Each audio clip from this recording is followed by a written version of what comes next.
BFM Business, BFM Crypto, le club.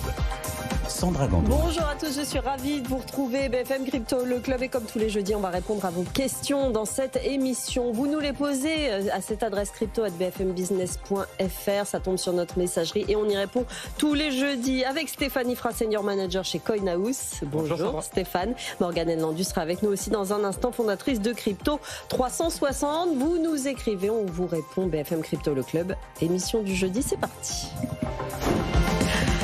On va commencer par un petit coup de gueule de Gervais, d'ailleurs, qui nous a posé une question. Est-ce que vos intervenants peuvent, ne serait-ce qu'une fois, reconnaître que CAS, qui est totalement communautaire, est plus équitable, plus performant, plus décentralisé et a plus de potentiel qu'Ethereum, Solana, dont vous parlez tout le temps, qu'elle est portée par le réseau Proof of Work, le plus rapide, et qu'il a réussi là où Bitcoin a échoué en tant que moyen de paiement peer-to-peer du fait de sa lenteur?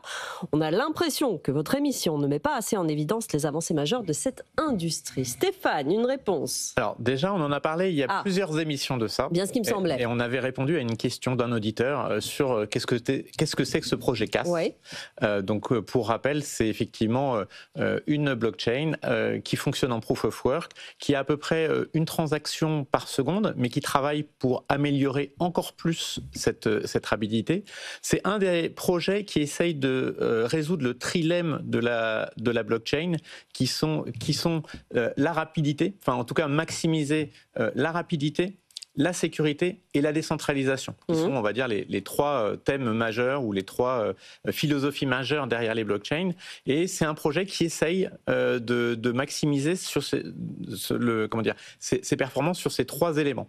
Voilà. Donc par rapport à Bitcoin, effectivement, il fait mieux. Après, qu'est-ce qui fait que CAS n'est pas au niveau de Bitcoin? Il y a quand même une notion d'early adoption, de prime au premier entrant. Et finalement, Bitcoin ou Ethereum étaient là bien avant. Ouais. Et peut-être que même si on arrive avec quelque chose de nouveau, de mieux, il va falloir quand même faire switcher toute une communauté qui est habituée, qui connaît les avantages et les inconvénients de chaînes existantes, qui ont aussi montré au travers du temps qu'elles étaient très sûres. Et c'est quand même hyper important quand on est sur ce genre d'infrastructure, d'être certain que tout va bien se passer. C'est aussi des communautés, des blockchains qui reposent sur de nombreux développeurs. Et ça aussi, c'est une force pour un réseau comme Bitcoin ou comme Ethereum. Voilà. Donc, CAS fait son chemin et il va falloir un peu de temps, peut-être, pour qu'il arrive proche ou qu'il dépasse peut-être un jour des projets comme Ethereum ou Bitcoin. On parle souvent des projets, effectivement, qu'il faut un projet viable. Là, ce que vous dites, la mission, elle est vraiment très intéressante. Mais donc, c'est une question d'adoption massive de cette communauté. Oui, et ça, pour moi, c'est surtout une question de temps. On ne peut pas décréter que parce qu'on aurait un nouvel instrument plus performant que les autres, il devrait supplanter tout le monde. Donc, Gervais, on ne remet absolument pas en cause, effectivement, l'efficacité de ce projet-là. Mais effectivement, il y a une question d'adoption. Et vous voyez, c'est la deuxième fois qu'on en parle dans cette émission. Il y a Gordon qui nous demande: les entreprises centrées sur le Bitcoin comme actif de trésorerie, par exemple Strategy, The Blockchain Group, Metaplanet, peuvent-elles constituer un nouveau modèle financier à long terme? Morgane Landus, vous êtes avec nous à distance. Dites-nous. Bonjour Sandra, bonjour à tous. Alors tout à fait, on a des entreprises qui ont décidé d'acheter massivement avec leur trésorerie du Bitcoin. On a la plus grosse en termes de capitalisation aujourd'hui qui est Strategy, enseignement micro-stratégie qui est porté par Michael Saylor. Juste en dessous, on a Metaplanet par exemple qui vient du Japon et qui a pour ambition d'accumuler 200 000 Bitcoins pour l'an 2027. Donc l'an 2027, c'est dans pas trop longtemps. Et puis on a la version française avec The Blockchain Group qui, eux, ont réussi à attirer un investisseur majoritaire qui est quand même très important dans l'écosystème. Il s'agit de Adam Back. Alors Adam Back, pour ceux qui ne savent pas qui c'est un cryptographe très connu qui est cité notamment dans le white paper, c'est-à-dire le livre blanc de Bitcoin. Pourquoi? Parce qu'il a introduit le mode de consensus qui est aujourd'hui utilisé sur Bitcoin, qui s'appelle la proof of work, c'est-à-dire la preuve de travail. Donc c'est un personnage assez important, c'est super super intéressant de voir qu'il fait partie de Blockchain Group. Et de Blockchain Group, ils ont aussi beaucoup d'ambition avec le Bitcoin, puisqu'ils veulent avoir jusqu'à 1% du Bitcoin in fine. Donc on voit que ces entreprises-là, elles cassent un petit peu les codes avec tout ce qui se faisait jusqu'à présent au niveau des entreprises qui ont une trésorerie, puisque la plupart du temps, ce sont des investissements plutôt sûrs, plutôt qui ne prennent pas trop de risques, alors que là, on a clairement un achat massif de Bitcoin. Non seulement ils ont envie d'accumuler du Bitcoin avec leur trésorerie, mais par exemple, de Blockchain Group, l'idée c'est d'aller chercher un maximum de dettes pour acheter un maximum de Bitcoin et de ne jamais les vendre. Et ça, c'est super intéressant parce qu'il y a vraiment une vision à long terme. Est-ce que ça pourrait devenir un nouveau modèle? Alors oui, parce que si jamais, vu qu'ils misent finalement sur le prix futur du Bitcoin, qui sera potentiellement plus haut qu'actuellement, si jamais leurs prévisions sont justes, leur bilan pourrait exploser et il pourrait être copié par d'autres entreprises. L'idée pour eux, c'est de ne surtout pas avoir de la monnaie fiduciaire dans leur trésorerie pour le futur, puisqu'on sait qu'on imprime beaucoup d'argent et que donc l'euro ou le dollar, eh bien, ils valent chaque année un petit peu moins. Eux, ils ont pris le pari de miser sur l'actif, le crypto-actif, qui a le retour sur investissement le plus important, quand même, Bitcoin, sur le futur. Et donc, c'est un pari audacieux, mais qui pourrait très bien porter ses fruits. Et je pense que ça peut devenir effectivement un nouveau modèle, surtout si ça se passe bien pour eux, puisque j'écoutais une interview du fondateur de Blockchain Group qui disait qu'ils ne seraient a priori à risque, parce qu'ils prennent quand même effectivement un risque, que s'il y aurait une chute longue et prolongée sur le Bitcoin, donc de 4 à 5 ans. Alors nous, on a un cycle dans les cryptos, on sait qu'a priori, ça devrait bien se passer sur Bitcoin, mais c'est le seul petit risque que prennent ces entreprises-là, mais sur le long terme, c'est un pari audacieux, mais qui peut clairement porter ses fruits. Vous avez eu de la chance d'avoir une réponse effectivement d'Alexandre Lézé sur la chute de Bitcoin, parce que jusqu'à maintenant, il n'en parlait pas trop de ces périodes de chute de Bitcoin, mais là, on a une vraie réponse. Effectivement, le risque, au-delà d'une chute de 4 à 5 ans, c'est effectivement, il a un peu de marge. On verra quand même comment ça réagit s'il y a un bear market à la fin de la saison. On verra, on leur en parlera, on leur posera la question. Stéphane, vous vouliez rajouter quelque chose? Oui, effectivement, en fait, c'est très intéressant comme modèle finalement de développement d'entreprise. Des gens comme stratégie, leur seul finalement objet social, c'est d'accumuler du Bitcoin. Oui. Ça marche tant que les prix montent, puisqu'effectivement on peut s'endetter pour acheter du Bitcoin. Si on avait, on va dire, une émission de capital qui à chaque fois correspondait à l'achat de Bitcoin, en cas de retournement du marché, il n'y aurait pas d'obligation de vente, puisque finalement c'est le capital qui a été placé en Bitcoin. Il n'y aurait aucune obligation de vente. Par contre, quand on émet de la dette, quelque part, on prend un effet de levier.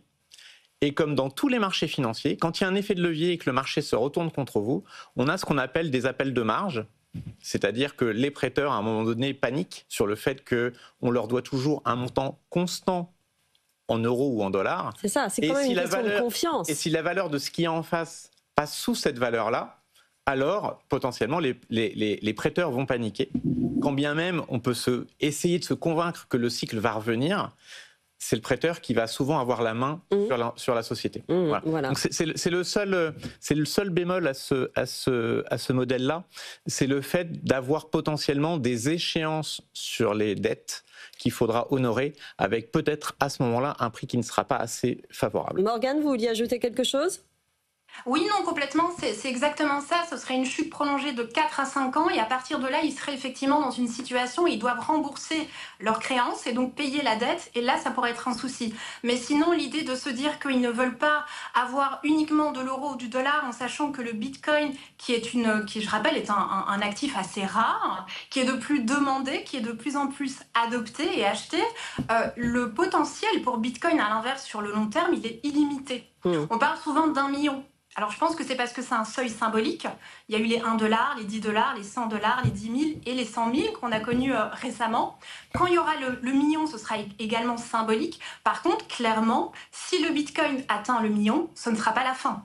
Bitcoin peut aller chercher beaucoup plus. On peut parler de 2, 3, 13 millions. En fait, Bitcoin a un pouvoir, d'un point de vue d'appréciation de prix, qui est à ce moment-là illimité. Et dans ce sens-là, ça a du sens de vouloir acquérir cet actif-là sur le long terme avec leur trésorerie. On se demande souvent jusqu'où Bitcoin va aller. Et Lola vous demande, est-ce que Bitcoin peut aller à 1 million pour ce cycle, Stéphane ? Alors la réponse, on va dire mon intime conviction, c'est que c'est non. En gros, on arrive quand même sur la fin du cycle. C'est des fins de cycle qui ont été plus explosives dans le passé quand on était sur des marchés plus étroits. On est maintenant sur un marché beaucoup plus large. Le Bitcoin, ça doit peser 1,7 ou 1,8 trilliard de dollars. Faire un x10, puisqu'on est à peu près à 100 000 aujourd'hui, faire un x10 par rapport à aujourd'hui, ça voudrait dire qu'on passe d'un marché de 1,7 trilliard à 17 trilliards. Je crois que c'est à peu près l'équivalent de la market cap de l'or. Je pense qu'on ne doit pas être très très loin de ça. C'est irréaliste à ce stade-là.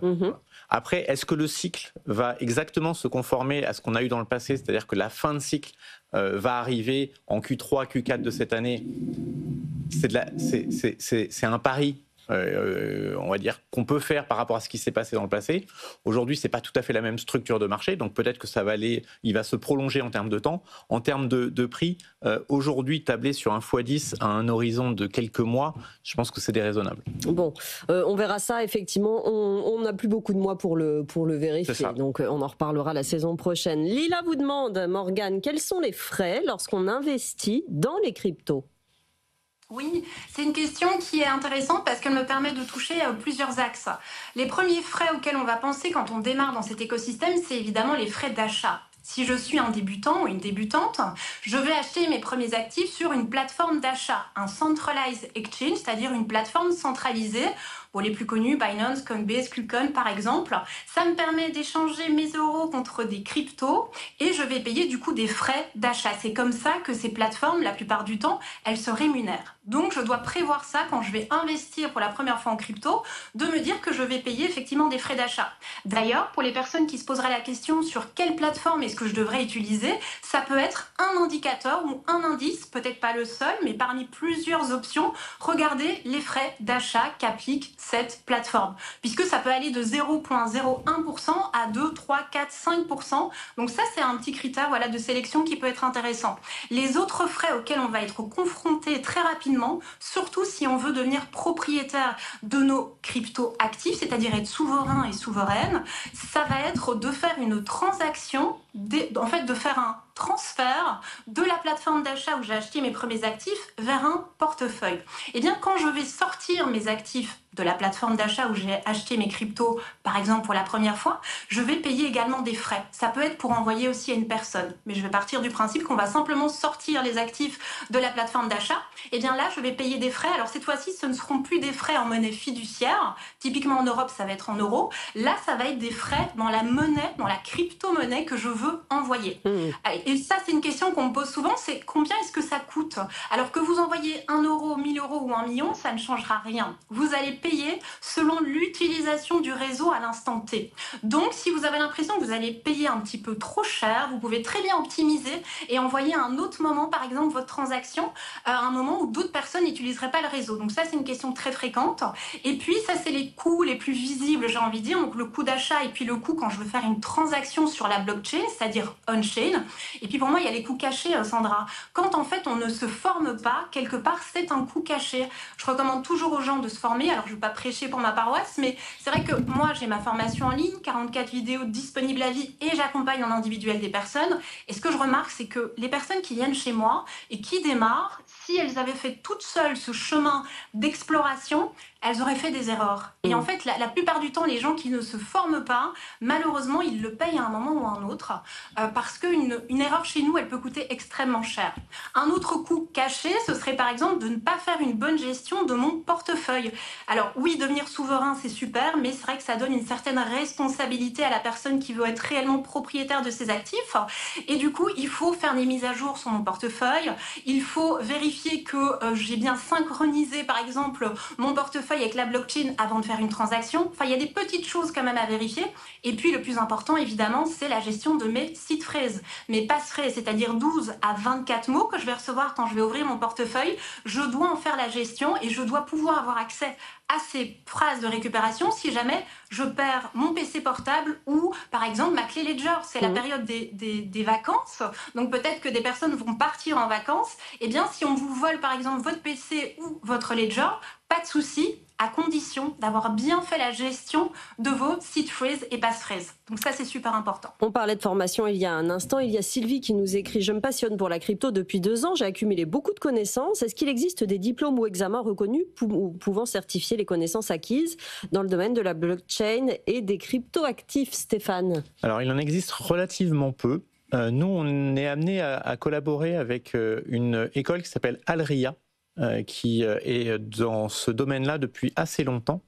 Par contre, je n'ai pas forcément la notion de savoir dans quelle mesure c'est reconnu. Est-ce que c'est parce qu'en fait, dans le monde de la formation, il y a un certain nombre de critères pour notamment être éligible au CPF. Et je ne suis pas sûr qu'il y ait beaucoup de formations à ce stade qui permettent d'avoir une vraie reconnaissance des connaissances qu'on peut avoir en crypto. Mais nous, voilà, on travaille régulièrement avec une entreprise qui s'appelle Alria, qui est spécialisée dans la formation crypto. On a de temps en temps des formations sur cette émission. On a évidemment l'école, la Blockchain Business School. On a eu l'association Cryptosphère hier qui délivre des formations aussi. En tout cas, il y a pas mal de choses pour se former et peut-être valider. En tout cas, vous pouvez continuer à vous renseigner. Enzo vous demande, Morgane, puis-je acheter un billet d'avion avec mes cryptos ? Oui, très bonne question. De nouveau, c'est la bonne période. Si vous avez des cryptos et que vous voulez partir en vacances, et puis même à n'importe quel moment, j'ai envie de dire finalement de l'année, oui, c'est possible. Alors là, je voulais parler de 2 options. La première, c'est Travala. Travala, c'est un site qui est connu justement pour ça, qui accepte des cryptos comme moyen de paiement, donc travala.com, et qui vous permet d'acheter des billets d'avion, des nuitées d'hôtel, tout ce qui touche finalement au monde du voyage. Vous avez la possibilité d'utiliser plus de 200 cryptos et vous pouvez même recevoir du cashback dans la monnaie native de ce projet qui s'appelle le AVA, que vous pouvez ensuite convertir par exemple en Bitcoin ou en Ethereum ou les garder tels quels. Et vous avez aussi une notion qui est intéressante pour ceux qui veulent avoir une confidentialité renforcée. Eh bien, sur travala.com, par exemple, vous avez une possibilité de garder une certaine confidentialité pour certains services liés notamment au monde du voyage. Donc, si c'est quelque chose qui vous intéresse, je vous encourage à aller regarder sur le site. Et puis, la deuxième option, moi, c'est quelque chose que j'adore faire quand j'ouvre un portefeuille pour la première fois avec quelqu'un qui démarre, c'est sur Ledger Live, donc le leader français Ledger au niveau des hard wallets. Vous allez télécharger une application qui s'appelle Ledger Live et quand vous allez sur le menu latéral et que vous descendez sur Discovery, vous avez en fait plein d'applications qui sont intégrées directement sur le Ledger Live. Et ce que ça vous permet de faire, c'est de trouver par exemple l'application qui s'appelle Bitfrill. Et Bitfrill, c'est super intéressant si vous avez des cryptos et que vous voulez faire des achats concrets parce que ça vous permet d'acheter des cartes cadeaux, de vous les envoyer à vous-même par email ou d'en faire un cadeau à quelqu'un sans aucun souci. Et vous pouvez évidemment acheter aussi des billets d'avion. Il y a plusieurs compagnies. Vous pouvez aussi aller sur booking.com. Je sais qu'il y a les trains Eurostar, mais c'est extrêmement large la gamme qui est disponible directement, et c'est là que c'est subtil et que c'est intéressant, depuis votre hard wallet, votre cold wallet, c'est-à-dire par exemple Ledger sur la plateforme de Ledger Live. Donc tout ce qui est monde du voyage, c'est possible via Bitfrill aussi, mais Netflix, Uber, enfin ils ont vraiment des choix très vastes et variés. Donc pour ceux que ça intéresse, je vous encourage à aller jeter un petit coup d'œil. Attention simplement évidemment à l'aspect de taxation. Si vous utilisez vos cryptos pour faire un achat, voilà Sandra, eh bien vous avez évidemment, si vous êtes français par exemple, la flat tax. Voilà, à ne pas oublier. Exactement, dès que vous sortez de la crypto, pour un achat quel qu'il soit, à la fin on fait le compte à la fin de l'année fiscale. Il ne faut pas oublier de le déclarer parce que ça concrétise une sortie finalement de la crypto, ce qui est taxable. Stéphane. Oui, la subtilité, c'est de savoir, au moment où vous faites cette sortie, il faut enregistrer évidemment la sortie en euros, à combien c'est équivalent, mais quel était l'état de votre portefeuille, de l'état de vos plus-values pour affecter au prorata de ce que vous avez sorti. Donc c'est un peu compliqué, c'est qu'à chaque sortie, il faut quelque part faire une photo du portefeuille, faire une photo finalement ou un calcul de la plus-value relative au montant qu'on a sorti. C'est assez technique. Donc là, il vaut mieux être accompagné par quelqu'un qui va vous faciliter le travail. Sinon, il faut être assez bon en règle de 3. Et de façon générale, c'est bien, il y a plein de possibilités. Vous en parlez souvent dans cette émission, Morgane. C'est rigolo de payer en crypto, mais est-ce que réellement c'est le but ?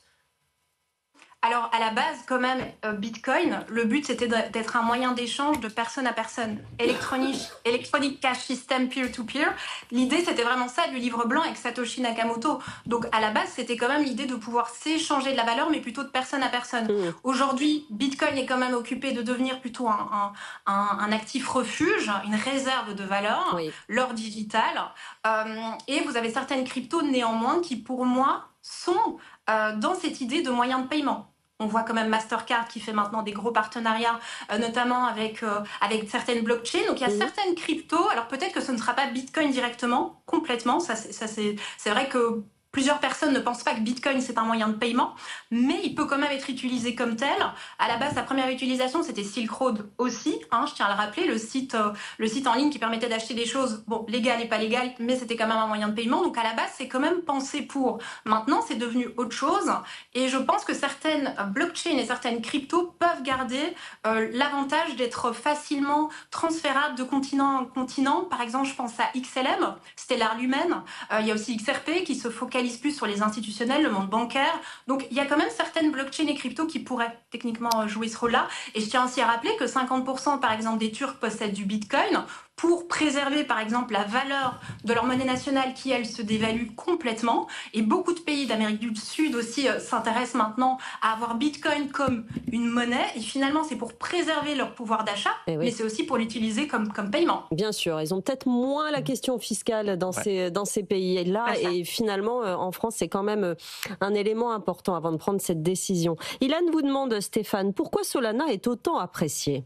C'est vrai que Solana a la cote, notamment chez les jeunes. Tout à fait. Alors, déjà, Solana, ça doit être la 4e market cap ou 3e market cap. Donc, on est en train de parler, on va dire, du tiercé gagnant avec Bitcoin et Ethereum. Donc, ça, c'est une première chose. Deuxièmement, en termes de rapidité de transaction, Solana, c'est à peu près 65 000 transactions par seconde. Là où Ethereum, on va dire, qui est une forme de concurrent naturel à cause des smart contracts, on est plutôt sur 15 à 30 transactions par seconde. Donc, Solana est beaucoup plus rapide. Ensuite, en termes de frais de transaction, on est sur des frais de transaction à 1 centime par transaction quand on veut faire une transaction sur Solana, là où sur Ethereum, on peut aller, c'est pas tout le temps parce que les coûts varient, mais ça peut monter jusqu'à 40 ou 50 euros ou dollars, notamment quand on a interagi avec des smart contracts. Donc on voit bien que c'est beaucoup moins intéressant quand on fait une palanquée de petites transactions d'être sur Ethereum que sur Solana. Voilà. Donc je pense qu'il y a des use cases où finalement on va avoir plus besoin d'avoir des transactions rapides et pas chères, là où sur Ethereum on peut peut-être aller vers quelque chose qui est beaucoup plus, on va dire, sécurisant, parce que le réseau est peut-être un peu plus large, il y a beaucoup plus de développeurs, et puis c'est quand même le réseau historique, mais beaucoup plus cher. Donc comme c'est plus cher, il va falloir qu'on soit très attentif à l'usage qu'on en fait. Là où sur Solana, on va peut-être avoir un usage un petit peu différent d'Ethereum. C'est pour ça que c'est important de se former quand on se lance dans la crypto, c'est-à-dire faire des investissements, sortir, rentrer, choisir tel ou tel, mais surtout savoir à quoi elles servent réellement dès le départ. Et exactement, en fait, à chaque crypto, il y a souvent un use case très particulier. Et évidemment, quand on arrive dans ce secteur-là, on ne peut pas se rendre compte de toute la subtilité qu'il peut y avoir derrière tous les projets. Donc c'est très important, effectivement, ce que disait tout à l'heure Morgane, c'est le premier investissement à faire, c'est se renseigner. Se renseigner. Finalement, c'est apprendre. Se former. Pourquoi, finalement, il y a plusieurs projets qui proposent des smart contracts? Oui, mais ils ne le font pas forcément avec la même philosophie. Typiquement, sur Solana, on n'a pas de layer tout, là où il y en a sur Ethereum, parce qu'on essaye finalement de contrecarrer le fait que la blockchain principale n'est pas très rapide. Voilà. Donc il y a plein de subtilités d'un projet à l'autre, et je pense qu'il y aura, enfin bien, en fonction des cas d'application, c'est telle blockchain ou telle autre blockchain qui sera plus adaptée, un peu comme si on avait une boîte à outils, et finalement, dans les travaux qu'on a à faire, c'est peut-être le tournevis qu'il faut plutôt que la pince. Voilà. Et alors évidemment, je caricature et j'essaye d'imager un petit peu mes propos, mais c'est un petit peu ça en fait. Quelque part, on a plein d'outils différents, il faut être vraiment sûr quand on utilise un outil, on est dans le bon usage. Il faut savoir un petit peu ce qu'on fait. Morgane, Sébastien nous dit, j'ai perdu mes bitcoins, comment les retrouver? Alors il y a eu plein de cas comme ça il y a quelques années, de perdre ses bitcoins, de perdre ses mots de passe. Est-ce qu'on peut encore aujourd'hui perdre ses bitcoins? Comment ça se passe en général? Oui, alors cette question, ça dépend ce que la personne entend par « j'ai perdu mes bitcoins ». Est-ce que la personne, elle a perdu l'accès à la plateforme qui lui a permis d'acheter ses premiers bitcoins, c'est-à-dire par exemple les grandes plateformes d'achat, Binance, Kraken, Coinbase, peu importe. Dans ce cas-là, c'est assez simple, il suffit de contacter le service client avec sa carte d'identité, on va faire une réinitialisation du mot de passe. Par contre, si la personne sous-entend qu'elle a perdu soit son portefeuille ou son stocker ses bitcoins ou alors ces mots de passe de récupération, donc ces seed phrase, donc de 12 à 24 mots de nouveau, là effectivement c'est différent. Si vous avez perdu vos 12 à 24 mots, vos phrases de récupération, dans ce cas-là, malheureusement, personne ne va pouvoir vous aider pour retrouver vos bitcoins. Pourquoi ? Parce que quand on cherche à être souveraine de ses actifs, l'idée c'est d'être surtout propriétaire d'une chose qui est capitale, on en a déjà parlé dans cette émission, c'est vos clés privées. Pour avoir accès à ma clé privée, c'est matérialisé par ces phrases de récupération, justement ces 12 à 24 mots. Comme il n'y a pas d'intermédiaire sur la blockchain, comme il n'y a pas de service client, il n'y a pas d'appel d'urgence, personne ne va vous aider en fait sur la blockchain parce que vous êtes votre propre banque. À partir du moment où vous êtes souverain de vos actifs, vous êtes responsable de la bonne gestion de vos passphrases, seed phrases. Et si vous les perdez, malheureusement, personne ne pourra vous aider puisque en fait, ils vous aident à prouver votre propriété sur la blockchain et surtout à dépenser vos cryptos. Donc vos actifs ne vont pas partir de la blockchain, ils sont là, mais vous n'y aurez plus accès. Ouais. Vous ne pourrez plus les déplacer. Par contre, si vous avez vos 12 à 24 mots, là, il n'y a pas de souci, même si on vous vole votre PC ou votre ledger, votre clé trésor, engrave, peu importe, vous pourrez toujours retrouver vos actifs à partir du moment où vous avez vos 12 à 24 mots. Parfois, on perd ses cryptos parce que la plateforme a failli. Aussi, ça arrive. Là, il y a un moyen de faire quelque chose pour finir, Morgane ? J'ai un cas concret. J'avais un client qui s'appelle Christophe qui avait investi pendant 2 ans en DCA, donc c'est-à-dire qu'il faisait un achat mensuel. Il avait accumulé plus ou moins $10 000 sur cette plateforme. C'était une plateforme européenne qui était belge, qui s'appelle Bit4You. Et il m'a envoyé un mail un jour pour me dire Morgane, voilà, j'aurais dû t'écouter. Tu parles toujours de sécurité, mais en fait, tant que ça ne t'arrive pas, tu ne te rends pas compte que ça peut t'arriver. Et ça lui est arrivé malheureusement. Et la plateforme a fermé du jour au lendemain. C'était l'année passée, si je ne me trompe pas. Et donc, il a perdu ses 2 ans de DCA, ses $10 000. Bon, il ne s'est pas découragé puisqu'il a compris qu'en fait, il devait mettre en place certaines choses dès le départ. Donc, il est reparti sur un bon pied maintenant. Mais par contre, ce qui s'est passé, c'est qu'il y a eu un jugement et que, alors, il a dû attendre, mais maintenant, certains créanciers, donc certaines personnes qui avaient laissé leur crypto sur cette plateforme, commencent petit à petit à récupérer leur actif. Oui. Donc, il y a de l'espoir. Mais par contre, c'est un risque qui, pour moi, alors c'est peut-être parce que je suis très à cheval sur la sécurité, il est beaucoup trop grand. Parce qu'il y a plein de gens qui ne vont peut-être pas récupérer la totalité ou qui ne seront pas privilégiés. Donc, il faut faire très attention. C'est le seul moyen de peut-être récupérer quelque chose, c'est qu'il y ait une décision de justice et que vous soyez dans les premiers. Ce sera long dans ces cas-là. C'est aussi la question qui se pose sur FTX et sur les bitcoins qui ont été récupérés aux États-Unis, qui devraient se retrouver dans la réserve stratégique, mais finalement, si on les rend, il n'y en aura pas. Enfin, c'est des questions qui posent beaucoup de temps et c'est vrai qu'il vaut mieux prendre ses précautions avant. Merci à tous les deux pour ces réponses. On en a encore plein des questions et on y répondra la semaine prochaine. Morgane Lenlandu, fondatrice de Crypto 360 et Stéphanie Fra, senior manager chez CoinHouse. Merci à tous les deux d'être venus dans cette émission. Je vous laisse entre les mains de Guillaume Sommerer et de BFM Bourse. Émission à retrouver ici en podcast et en replay sur notre appli, notre site, rubrique émission crypto, évidemment. C'est facile à trouver. Bonne journée sur BFM Business. BFM Business, BFM Crypto, le club.